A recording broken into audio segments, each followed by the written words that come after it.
In 1942, lightning struck a fire lookout tower deep in the Shenandoah forest. At that moment, Roy Sullivan was still at the top of the tower. A blinding bolt hit his leg, throwing his body violently to the ground. Panicking, Roy ran through the forest, desperate to find shelter from the storm. But his body grew weak. He collapsed, staring at his leg, burned and blackened. Years later, Roy was driving his patrol truck along a park road. The sky turned dark, and soon lightning struck a tree by the roadside. The strike bounced off, pierced through the window, and hit Roy inside the truck. He was knocked unconscious while the truck kept rolling through the heavy rain. When it finally stopped, Roy woke up, his hair singed, his shoulder burned. On another day, Roy was relaxing in his yard, but his calm quickly turned to fear as storm clouds gathered above. Lightning struck a power pole near his home, then bounced again, straight toward him.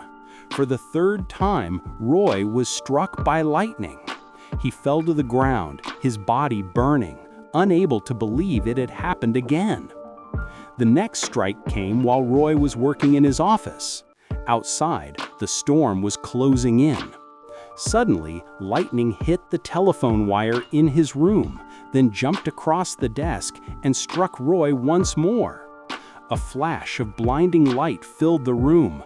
The sky had found him again. One morning, Roy was patrolling the national park where he worked.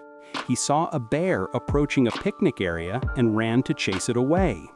At that moment, lightning struck from above, hitting his leg hard. Roy screamed in pain while the bear ran off in fear of his shout. Ironic, between man and nature, Roy was always the one struck down. The final strike came while Roy was fishing by a lake. The weather was calm, but storm clouds rolled in without warning. Before he could escape, lightning struck him for the 7th time. Roy collapsed by the water's edge, his body charred, yet he was still alive. At that same moment, a bear stole the fish he had caught, as if nature itself was mocking him. But Roy endured. He became a legend, the man who was struck by lightning 7 times and lived to tell the tale.